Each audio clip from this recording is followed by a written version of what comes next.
You've seen it on every window sticker, every billboard, every TV spot Hyundai has run for like the last 20 years. America's best warranty, 10 years, 100,000 miles. It's the single biggest reason people choose a Hyundai over a Toyota or a Honda. And it's the number the suits lean on hardest when you're sitting across from them in that finance office. But there's more to what they're letting on.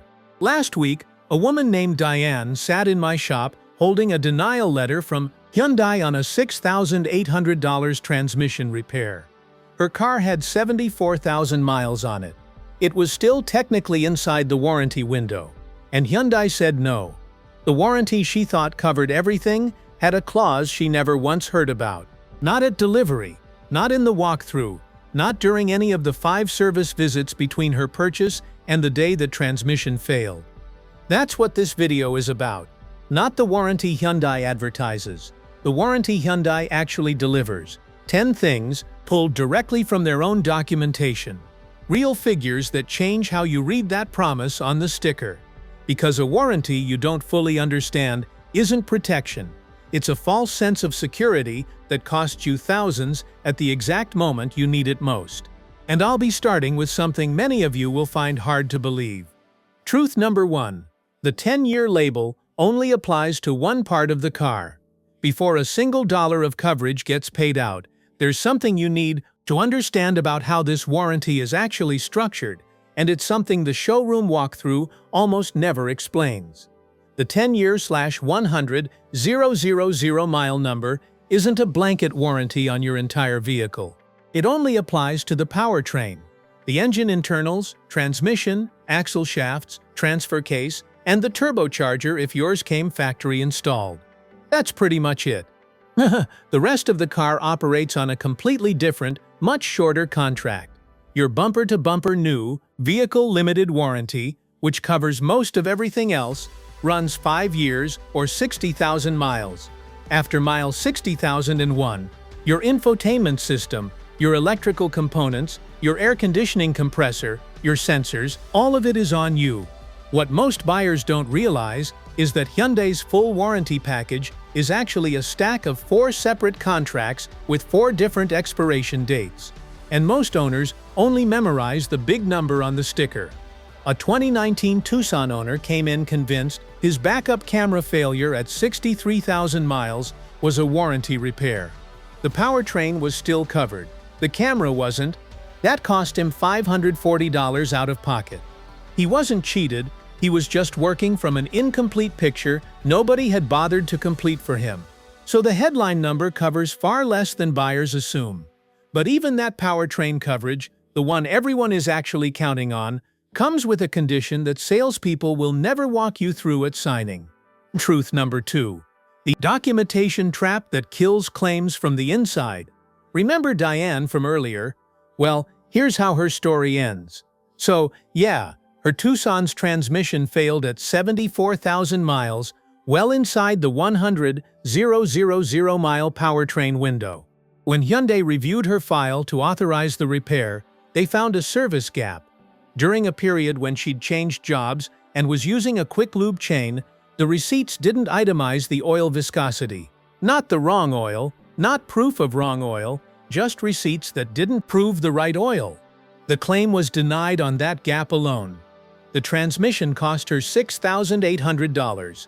This is the single most common reason powertrain warranty claims get denied on these cars. To make a valid claim, you must produce documented proof that your vehicle was maintained according to Hyundai's recommended schedule, at the correct intervals, using an approved oil specification. Not just proof that you did the work, proof of what was done, with what product, at what mileage. This rule has real documented consequences. In one 2024 case, a new CPO buyer had a claim denied because a previous owner missed a single oil change in 2020, years before the current owner bought the car. The new owner had nothing to do with that gap. Hyundai denied the repair anyway. From the day you drive off that lot, keep every receipt. Photograph the oil bottle every single time. A $90 oil change receipt is worth $6,000 in coverage if you ever need to call it in. That's the trap for current owners. The next one is the trap that catches used buyers, and it catches thousands of them every year. Truth number 3. The warranty that gets cut in half the second you buy it used. Most used Hyundai buyers walk into that transaction believing they're inheriting a great warranty. What they're actually inheriting is a much smaller version of it, and the numbers move fast. The 10-year, 100,000-mile powertrain warranty is for the original owner only. The moment that car transfers hands privately, the coverage converts to 5 years or 60,000 miles from the original in-service date. Not from the date you bought it, from the date the first owner drove it off the lot. Now, run the actual numbers. You buy a 2021 Hyundai Sonata today from a private seller.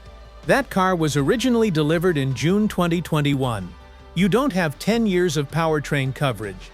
You have until June 2026, roughly a year from now, or until 60,000 miles, whichever comes first. If the car already has 55,000 miles on the odometer, you've effectively just bought a vehicle with 5,000 miles of powertrain warranty remaining. And if the seller told you it's a Hyundai, so it has a great warranty, they weren't lying. They just didn't know the full picture either. Ask for the original delivery date before you agree to any price. That date is the actual foundation of whatever coverage you're buying. Whoa. The private sale transfer is a hit most people never see coming. The CPO route sounds like the solution, and in some ways it is, but it comes with its own overlooked catch that the finance office rarely spells out. Well, why should they? Truth number 4. CPO coverage looks new, but the clock has been running the whole time. Walk into a Hyundai dealership looking at a certified pre-owned vehicle, and the salesperson will lead with the same number: 10 years / 100,000-mile powertrain coverage. They always do. It sounds identical to new. Well, sorry to break it to you, but it just isn't. The CPO powertrain warranty starts from the vehicle's original in-service date, not from the date you hand over your money. There's also a $50 deductible per repair visit baked into CPO coverage that the new car warranty doesn't carry. That detail disappears in most walkthroughs. Here's what the math actually looks like. You buy a CPO 2021 Tucson in June 2025. The car was first sold in June 2021. That CPO powertrain coverage expires in June 2031, regardless of when you bought it. You paid CPO premiums, typically $1,500 to $3,000 more than the equivalent non-certified unit on the same lot, for a warranty that's already 4 years spent before you ever sit in the driver's seat. The bumper-to-bumper coverage doesn't reset either. If the car was first sold in June 2021 and you buy it in June 2026, that 5-year bumper-to-bumper window has already expired. The clock started when the first owner turned the key. It has never stopped. It will definitely not stop for you. So every coverage clock is already running the moment a new car leaves the lot. But there's one category of parts that has its own coverage, and most buyers barely know this exists. Truth number 5. Wear items have their own 12-month expiration. Most owners accept that brakes, tires, and wiper blades are wear items and expect to pay for them eventually. What almost nobody knows is that Hyundai does cover certain wear components for the first year or 12,000 miles under a separate provision, and then that coverage vanishes completely and quietly with zero notification. After month 12, brake pads, wiper blades, light bulbs, and fuses come entirely out of your pocket, even if you're still well inside the 5-year bumper-to-bumper window on everything else. What's worse is that the dollar amounts are not trivial in the slightest. For instance, a front brake job on a Tucson or Santa Fe at an authorized Hyundai dealer runs $280 to $380 per axle. A set of dealer wiper blades costs $35 to $55 per blade. These are covered expenses at month 6 and completely uncovered expenses at month 14. Not because the warranty ran out, because a separate, shorter provision nobody told you about ran out first.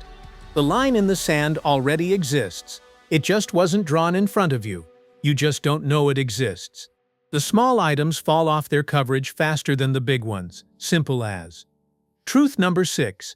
Every modification you've made is a potential warranty time bomb. There's a pervasive belief in the Hyundai owner community that the Magnuson-Moss Warranty Act protects you from losing coverage when you install aftermarket parts. That belief is partially accurate and dangerously incomplete. Let me explain. Magnuson-Moss means Hyundai cannot void your entire warranty because you installed a new exhaust tip or upgraded your speakers. What it does not mean is that your powertrain coverage is untouchable no matter what you've changed. Hyundai can deny coverage on any system with a direct or indirect relationship to a modification, and the determination of what qualifies as a direct or indirect relationship is made by the dealer's service technician, not by you, not by an independent party. A cold air intake gives Hyundai grounds to deny an engine or turbocharger warranty claim if any debris is found after the aftermarket filter. A performance ECU tune that raises boost on a turbocharged 1.6T can terminate powertrain coverage on that engine entirely. Lowering springs will get noted by the technician on any service visit, and if a ball joint or strut fails later, that notation becomes the foundation of a direct relationship denial. The technician writes down what they see. That observation follows your VIN from that day forward, through every future service visit at every Hyundai dealer in the country. If you've modified your car, understand specifically which warranty provisions you've put at risk. The service department knows your modification history. The question is whether you do. Modifications are a risk most owners choose knowingly, even if the full consequences aren't clear. The next one catches people who never made any deliberate choice at all. Truth number 7. Driving for Uber or Lyft may have already voided your powertrain coverage. This is the one that stops people cold when they hear it. Hyundai's warranty terms exclude commercial use, and that exclusion is not limited to commercial fleets, delivery trucks, or racing applications. Using your personal Hyundai for rideshare driving, even part-time, even occasionally, qualifies as commercial use under the warranty's language. The powertrain coverage you've been counting on may already be gone if your car has been used to generate income. I once knew a Sonata owner who drove rideshare part-time for about 2 years to supplement his income. No stickers on the car, no visible indication of commercial use. His transmission failed at 88,000 miles. Hyundai cross-referenced the repair history with ECU usage data and denied the claim on commercial use grounds. He was 12,000 miles from the end of the powertrain window and walking away with a $5,400 repair bill. If your car has been used for any consistent revenue-generating purpose, rideshare, deliveries, informal transport, the powertrain coverage you believe you have may not be the coverage that actually exists. Commercial use is a clause most owners never connect to their situation until it's too late. The next one is a change happening right now, in 2026, that affects anyone buying a new Hyundai going forward, and it changes the warranty calculation in a way nobody is talking about loudly enough. Truth number 8. Hyundai just eliminated the program that was quietly protecting your warranty. Starting with 2026 model year vehicles, Hyundai is ending its complimentary maintenance program. 3 years or 36,000 miles of free scheduled oil changes, tire rotations, and multi-point inspections that came included with every new Hyundai purchase from 2020 through 2025.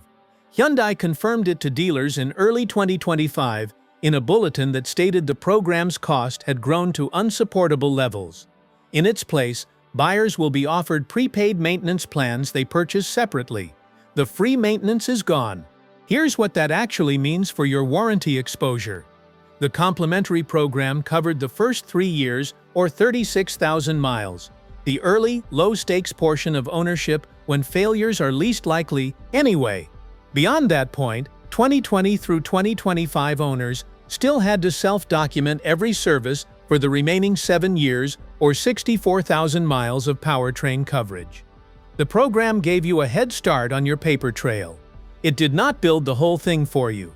Well, for 2026 and newer buyers, even that head start is gone. You are responsible for documentation from mile 1 through every interval for the full decade the powertrain warranty runs. Most buyers will walk off the lot in 2026 believing the warranty works the same way it always has. It doesn't. And the first time they discover the difference is when a claim comes back denied because there's a gap in a folder they never knew they were supposed to be keeping. The maintenance program ending changes the picture for new buyers in ways the sales pitch won't acknowledge. You're correct. Truth number 9. Where you live determines how much hybrid battery coverage you actually have. Hyundai advertises 10 years/100,000 mile battery coverage on its hybrid and electric models, and that number is accurate as far as it goes. But the full picture has variations that never make it into the sales conversation. For buyers in California and the states that follow CARB emission standards, the high-voltage battery coverage is not 10 years or 100,000 miles. It's 10 years or 150,000 miles. That's 50,000 additional miles of protection on one of the most expensive components in the car, simply based on state of registration. The original owner distinction matters here too. For hybrid models manufactured between 2012 and 2019, original owners received lifetime battery coverage, meaning that for as long as the original buyer kept the car, the high-voltage battery pack was covered with no mileage ceiling. Newer models moved to the 10 years/100,000 mile limit. A high-voltage battery replacement on a Tucson hybrid or Santa Fe hybrid runs between $4,000 and $8,000 depending on configuration. The difference between knowing your specific coverage terms and not knowing them can be the entire cost of that replacement. Your state, your model year, and your ownership status all determine what you actually have. The salesperson gave you the idea. You know, the headline. Now, I've given you the footnotes. You're welcome. And now, for the final truth I've got. The final item is the one with the most immediate practical value because it applies to anyone who has already received a denial and accepted it as the final word. This one's for you. Truth number 10. A denied claim is not the end of the road, and Hyundai is counting on you not knowing that. When a warranty claim gets denied at the dealer level, most owners absorb the repair bill and move on. They assume the dealer's answer is the last answer. It is not. Hyundai maintains a formal warranty dispute arbitration process administered through BBB national programs, specifically designed for owners who believe a coverage denial was improper. If you have the service, records, the documentation, and a covered component that failed, you can file a formal dispute and have a neutral arbitrator review Hyundai's decision. That arbitrator's ruling is final and binding on both parties, yes, including Hyundai. They cannot appeal it. You can also escalate directly to Hyundai Motor America's customer affairs line before initiating arbitration, which sometimes produces a goodwill resolution before the formal process begins. Hyundai's customer affairs line is 1-800-633-5151. Write it inside the cover of your glove box right now. The BBB arbitration process is accessible directly through their website. These are not obscure loopholes. They're formal processes that exist precisely because warranty denials at the dealer level are sometimes wrong. The owners who recover money on denied claims are not luckier than the ones who don't. They just knew there was another step. Now you do too. So, that's it. 10 things the dealer never covered in the delivery walkthrough. With all these, you're now in full control. You know as much as the suits whom you shook hands with. And that changes so much. But knowing isn't all there is. So, I want you to do 3 things after watching this. First, grab your owner's manual pouch and check the warranty booklet. Highlight the items that expire at 5/60ths. Second, start a cloud folder for every single service receipt, dated and with mileage. Third, if you're shopping used, verify the CPO status in writing, not just from the salesperson's smile. Hyundai's warranty is still real. None of this changes that. Against the rest of the industry, it's still one of the better packages on paper. But there's a version of this warranty you were sold, and a version that actually shows up when something goes wrong. The gap between those two versions is what this video was about. Close the gap before you need to use it. I'll see you in the next one.